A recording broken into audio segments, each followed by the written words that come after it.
Yo soy Sofía Suárez Arana y voy a hacer el desenlace de mi primer examen parcial oral.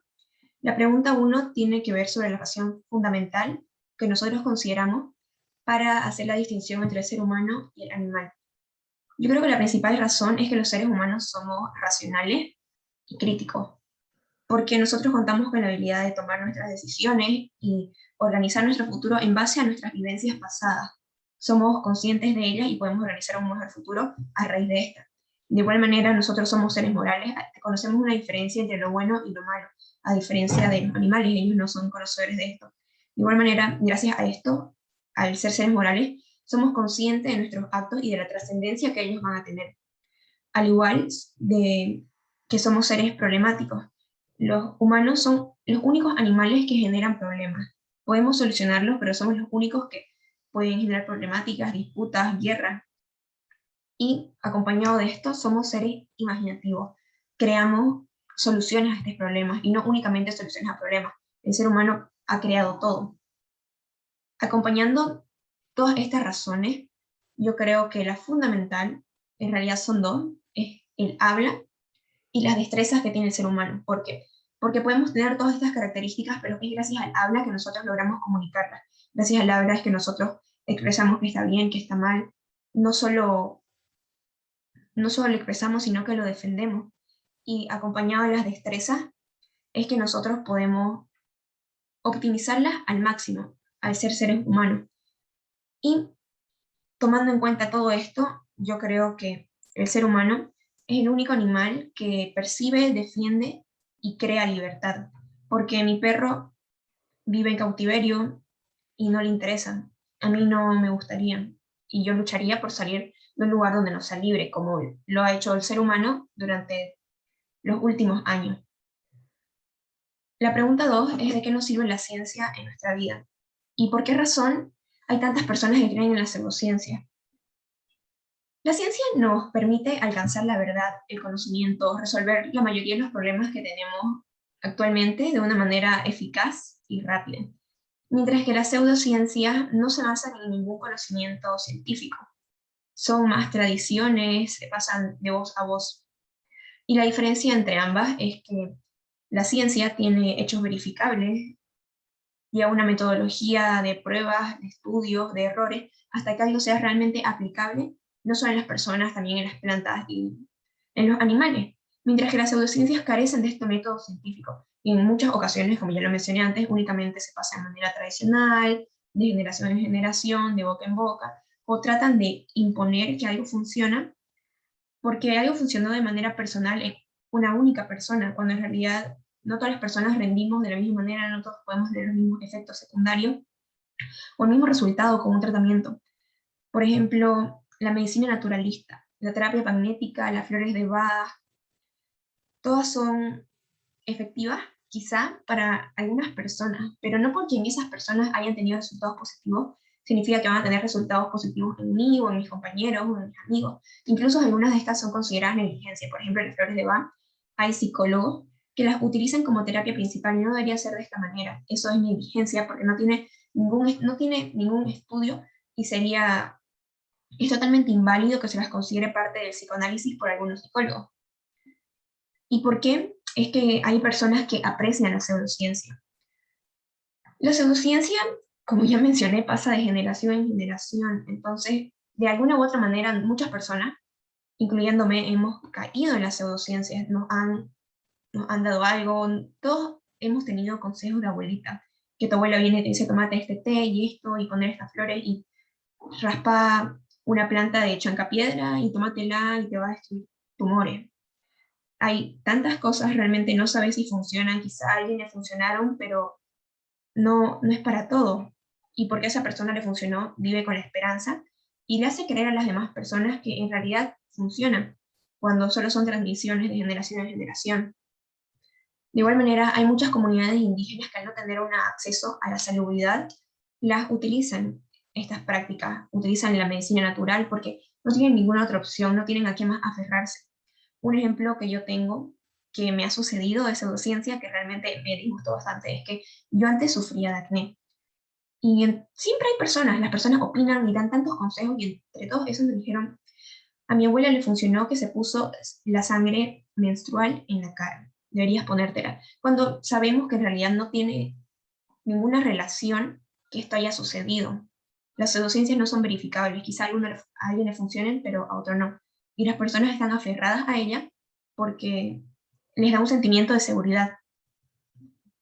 Pasando ahora a la pregunta 3, que voy a leerla porque es bastante extensa. Si actualmente, gracias a la democracia, una persona es libre de creer en lo que desee, ¿por qué razones podría cuestionarse la existencia de grupos religiosos o laicos, en donde sus integrantes decían adoptar cualquier verdad y allí la indiquen? ¿Tendría sentido castigar a estos grupos terraplanistas o cualquier tipo de movimiento antivacuna, por ejemplo, como si fueran criminales? Yo creo que la existencia de estos grupos, respondiendo a la primera parte de la pregunta, se cuestiona porque al haber tantos grupos laicos y religiosos, realmente no estamos libres de que entren personas que no han madurado totalmente, que no han tenido todas las vivencias necesarias para diferenciar cosas de lo bueno o lo malo, o que pueden sacar muchas cosas de contexto, mucho más que no diferenciar algo de lo otro. Tienden algunas personas a exagerar prácticas y ritos dentro de estos grupos. Por ejemplo, con lo que tenemos con los talibanes, que es un extremismo del Islam. No es que el grupo o la religión sea mala, exactamente la religión, pero hay personas que lo sacan de contexto o son fanáticos religiosos que tienden a llevar cosas terribles de esto. Yo creo que no es necesario castigar a todos los grupos porque no todos tienen realmente malas costumbres o una mala intención. Sí se las debería castigar únicamente cuando estas personas están atentando contra la libertad, la vida o la propiedad de otras personas, cuando están atentando contra los derechos fundamentales. Por ejemplo, yo puedo convivir tranquilamente con un terraplanista, piense que la Tierra es plana, yo puedo vivir en total paz, mientras esta persona no me esté hostigando, no venga con un cuchillo, me lo ponga en el cuello y me diga, ¿sabes qué? Si vos no comenzás a creer esto o a decir esto, te voy a degollar. No, no debería funcionar así. Esas personas que llevan las prácticas a un extremo son realmente peligrosas. Por ejemplo, yo sigo a una madre en una red social que ella se basa en medicina naturista y estas cosas porque las considera buenas para su vida y está perfecto porque ella las utiliza para ella y no se las impone a nadie y en realidad no está buscando que nadie la pruebe ni que nadie le dé la aprobación. Yo voy a seguir con mis prácticas, que ella siga con las suyas mientras no me hostigue, mientras no atente contra mí. De igual manera, no tengo ningún problema si hay una persona que no se quiere vacunar contra el COVID, por ejemplo.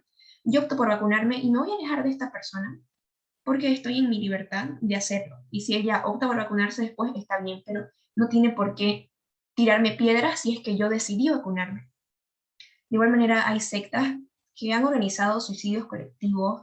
Hay una secta que, si no me equivoco, se llama La Familia, no recuerdo quién la fundó, pero organizaron un suicidio colectivo de tantas personas. Eso es un atentado. Esas personas sí deberían ser castigadas porque están actuando de una mala manera.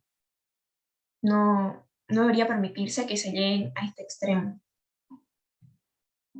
Con la cuarta pregunta, tenemos, en estos tiempos que están marcados por la abundancia de información, además se nos dan a conocer opiniones de diversa naturaleza, ya en redes sociales o en otros medios, ¿de qué nos sirve el pensamiento crítico frente a esta realidad? Yo pienso que el pensamiento crítico nos sirve para que podamos filtrar, evaluar y catalogar la información que tenemos para saber qué está bien, qué está mal, qué es verdadero, qué es falso. Somos personas conscientes gracias al pensamiento crítico. Nosotros examinamos las cosas que leemos, escuchamos, la manera en la que actúan los demás. Por ejemplo, si yo veo una noticia, me pasó bastante en la pandemia, que llegan muchas noticias, demasiadas cosas, y vos tenés que estar investigando todo el tiempo para saber que lo que estás leyendo o lo que estás a punto de compartir con los demás no sea algo falso que pueda atentar contra las personas de alguna forma. El año pasado le llegó a mi mamá un video de Donald Trump hablando de cómo es que él había hecho todo esto del COVID-19 junto a los chinos. Claramente tenía un subtítulo en español diciendo eso, cuando en realidad era una conferencia hace 3 años que yo tuve que sentarme a traducir para que mis tías crean esto. Por eso es que tenemos que utilizar el pensamiento crítico y racional que nosotros tenemos. Es gracias a este pensamiento que no nos quedamos con algo, no lo aceptamos, buscamos más opciones, más cosas, sacamos a un lado las noticias falsas. Necesitamos ser conocedores de todo gracias a esto. El pensamiento crítico nos ayuda a resolver las problemáticas, a deslindarnos las noticias falsas, a analizar, a cuestionar todo lo que sucede a nuestro alrededor, lo que escuchamos, lo que dicen, lo que leemos, y no solo a nuestro alrededor, sino también lo que nosotros hacemos y cómo lo decimos. Y por último tenemos a la quinta pregunta, que es de opción múltiple, así que la estaré leyendo. Hablamos sobre quién debería merecer nuestra confianza. En los últimos tiempos, con lo de la pandemia, sirven para insistir en este asunto. Ahora bien, supongamos que usted tiene 5 opciones a saber.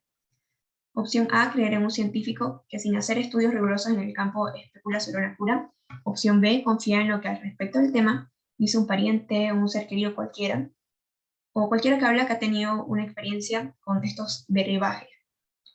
Opción C, seguir aconsejando por un prestigioso periodista, quien dice haber investigado por su cuenta y que además tiene información que oculta el sistema. Opción D, apoyar lo determinado por gobernantes, ya que no tomarían decisiones que pusieran en riesgo sus propias vidas o por último a los habitantes. E, entender que lo que establece el líder de nuestra comunidad, ya sea religioso o laica, puesto que se preocupa por nosotros y que desde luego nunca permitiría que nos suceda algo imprudente. Piensa en cada una de estas 5 alternativas y escúchela. Yo no depositaría mi confianza en un científico que no es conocedor del tema, que no haya hecho investigación de este tema, porque puede ser el mejor científico en un ámbito, el más especial en su clase, el mejor en su categoría, en su campo, pero si no ha estado trabajando para realizar investigaciones en cierto área como ser esta enfermedad, no puedo estar creyendo a ciegas lo que él dice. Por ejemplo, he visto que hay muchos dentistas que nos incitan a ingerir dióxido de cloro como una medida preventiva o de tratamiento para el COVID. Si esta persona no ha realizado ciertos estudios en este tema, no me parece que sea una fuente confiable que yo pueda seguir. Es normal también que, yendo a la opción B, que los familiares nos recomienden brebajes, como ya mencioné en la segunda pregunta, si no me equivoco, sobre que las abuelitas nos dan un montón de consejos. Pasa, es tradicional, las personas lo pasan de generación en generación, pero esta no sería mi alternativa tampoco, ya que no puedo estar ingiriendo cosas constantemente que no tengo la certeza de qué son o cómo podrían ayudarme o si van a ser contraproducentes para mi salud.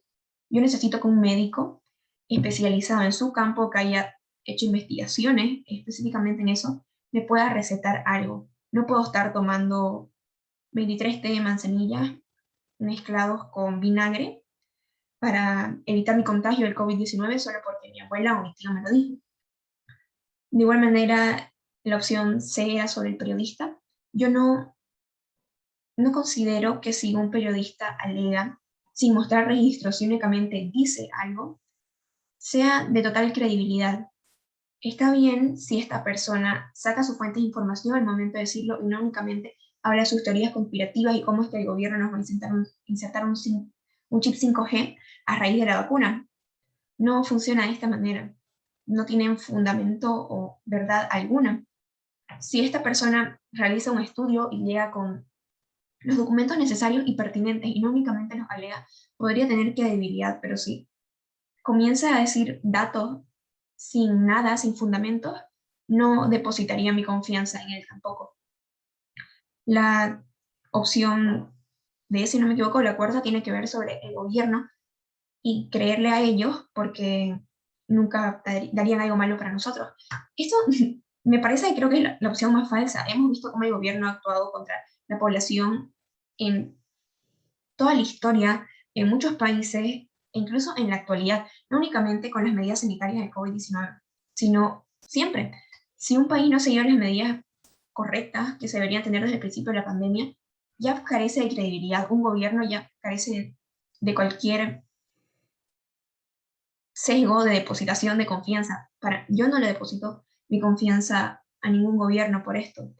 Somos conscientes de que estas personas podrían optar por su propio bienestar o por el bienestar de su país, pero realmente no sucede todo el tiempo, no sucede siempre.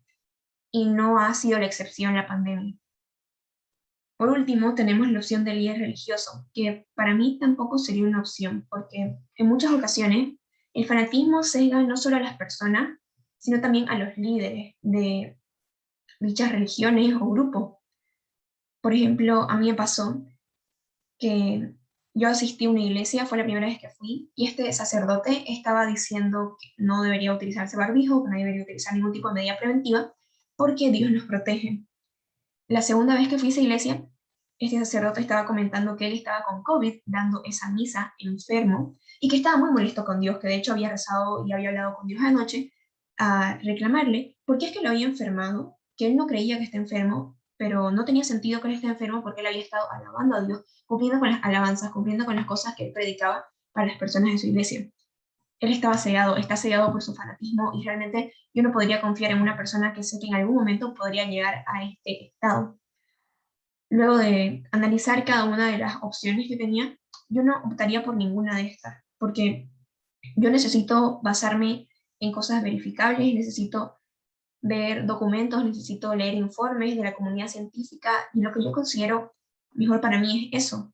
Necesito leer, saber para encontrar la mejor opción para mí, no únicamente escuchar a personas diciendo todas sus opciones y todas las maneras de resolver esta problemática del COVID, si ellos no tienen ningún fundamento, si nada más son opciones y en muchas ocasiones incurren en falacias. De esta manera yo no optaría por ninguna, realmente no me apego a ninguna y no depositaría mi confianza en ninguna de estas personas, porque yo necesito un respaldo científico o informe. Gracias.